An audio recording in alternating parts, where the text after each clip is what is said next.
Let's go.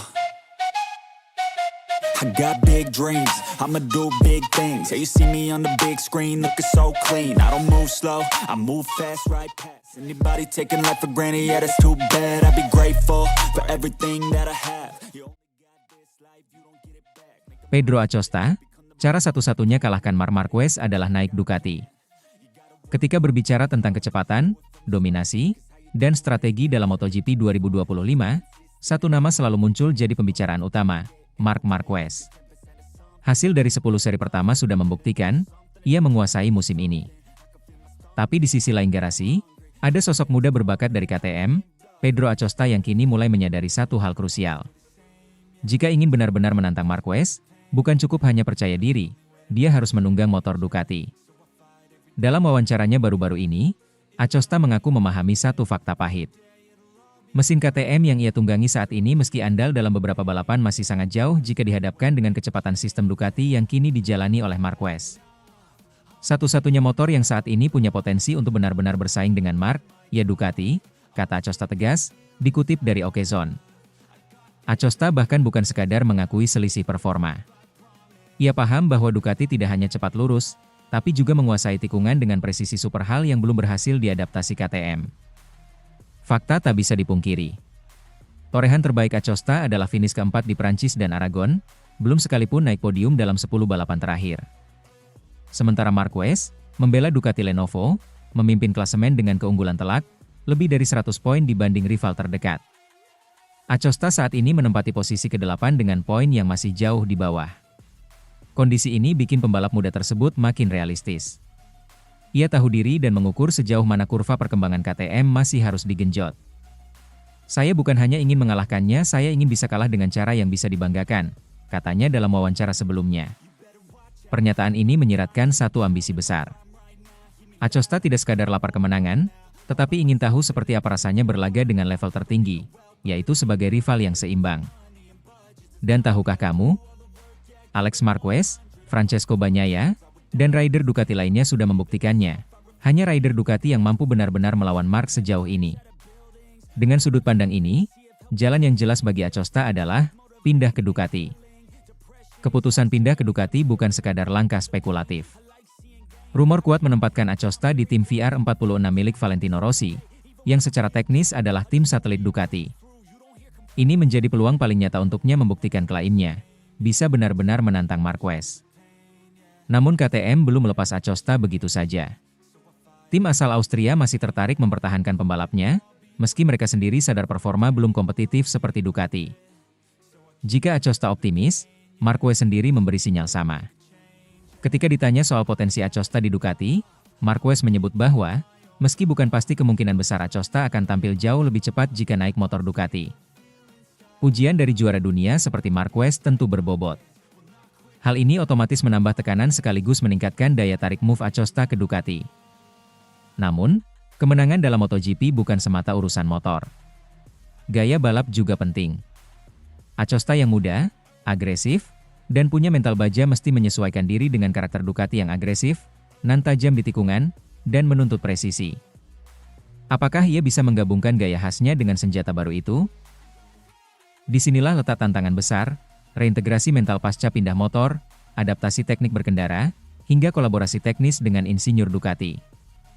Jika Pedro Acosta benar-benar bergabung dengan Ducati pada musim depan, langkah tersebut bisa membawa dampak besar dalam berbagai aspek. Pertama, kehadiran Acosta akan langsung meningkatkan tekanan terhadap Marc Marquez. Ia tak hanya akan menjadi pesaing berat di lintasan, tetapi juga bisa menjadi rival sejati di dalam satu garasi, sesuatu yang belum pernah benar-benar dialami Marquez sejak lama. Di sisi lain, langkah ini juga dipastikan akan memanaskan persaingan antar pabrikan. KTM, yang selama ini menjadi rumah bagi Acosta, harus segera merancang strategi balasan demi mengisi kekosongan dan mempertahankan daya saing mereka di MotoGP. Kehilangan talenta sekaliber Acosta jelas bukan hal sepele, apalagi jika sang pembalap muda itu justru memperkuat rival utama mereka. Lebih dari itu, dunia MotoGP secara keseluruhan akan ikut merasakan getaran besar dari transfer ini. Perseteruan antara Marc Marquez dan Pedro Acosta berpotensi menjadi storyline utama musim depan, menghadirkan drama dan adu strategi di level tertinggi, serta memberi warna baru dalam dinamika kompetisi yang makin sengit. Untuk sekarang, Pedro Acosta masih bertarung dengan motor KTM yang belum cukup kompetitif. Tapi ia bukan sekadar pemuda yang puas berada di save zone. Ia punya visi besar, mengalahkan Marc Marquez. Dan hanya satu cara buat mewujudkannya naik Ducati. Pindah ke Ducati bukan hanya soal motor. Ini soal ambisi, visi, dan keberanian menantang status quo. Apakah Acosta siap menghadapi ekspektasi baru itu? Apakah Ducati siap menjadikan dirinya rival sejati Marquez? Rumor semakin kencang, dan dunia MotoGP pun menunggu.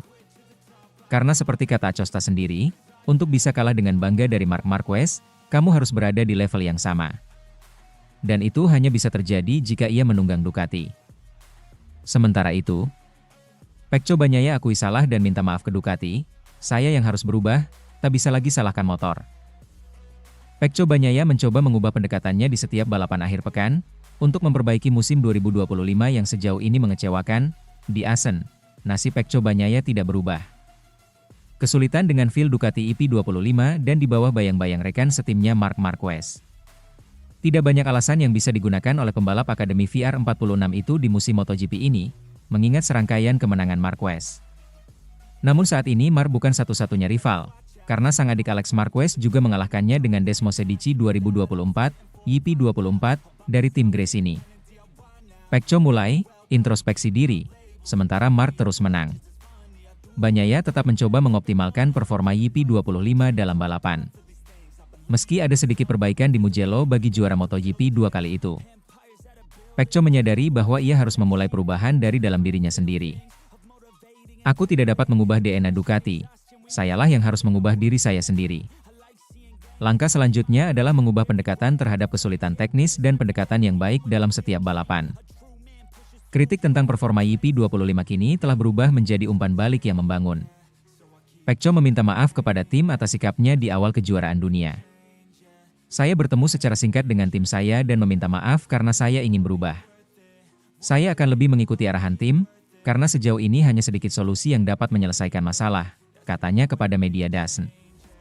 Dia tahu betul bahwa mendapatkan hasil akan membutuhkan waktu, di MotoGP tidak ada yang berubah secara instan. Namun, dia memiliki gagasan yang jelas tentang arah yang harus diikuti. Kami membutuhkan perubahan dan penting untuk memahaminya. Meskipun mungkin sudah terlambat untuk meraih gelar MotoGP 2025, di klasemen dia sudah jauh tertinggal. Namun, Pecco ingin membangun fondasi yang kokoh untuk menghadapi tahun depan, mengingat motor hampir sama sesuai dengan yang disyaratkan oleh regulasi, sebelum revolusi besar tahun 2027, mesin 850cc. Lebih detail lagi, Pecco Bagnaia ingin melakukan pendekatan yang berbeda di sesi akhir pekan. Setelah setiap sesi, saat saya kembali ke pit, saya ingin mengidentifikasi satu masalah dan mengatasinya tanpa memperumit hal-hal yang sudah rumit. Saya selalu sangat sensitif dan jika saya tidak menyukai sesuatu pada motor, saya memahaminya sejak tikungan pertama. Namun, tidak banyak membantu jika Anda hanya melakukan 1 atau 2 putaran. Jadi, itu akan sulit, tetapi saya akan mencoba melakukan lebih banyak lap, meskipun terkadang itu berarti melambat, katanya. Getaran dan kurangnya sensasi di bagian depan, front end, tidak bisa menjadi alasan untuk hasil yang masih kurang memuaskan. Terutama dalam balapan sprint. Karena sejak MotoGP memperkenalkan balapan singkat mulai tahun 2023, Pecco hanya memenangkan 11 di antaranya. Aku selalu melakukan hal yang sama, keluar, disalip semua pembalap dan saya hanya bisa melihat mereka berlalu sepanjang balapan. Saya tidak bisa menyerang. Saya tidak bisa melakukan apapun, tetapi itu semua salah saya. Saya harus beradaptasi, tetapi saya belum tahu caranya.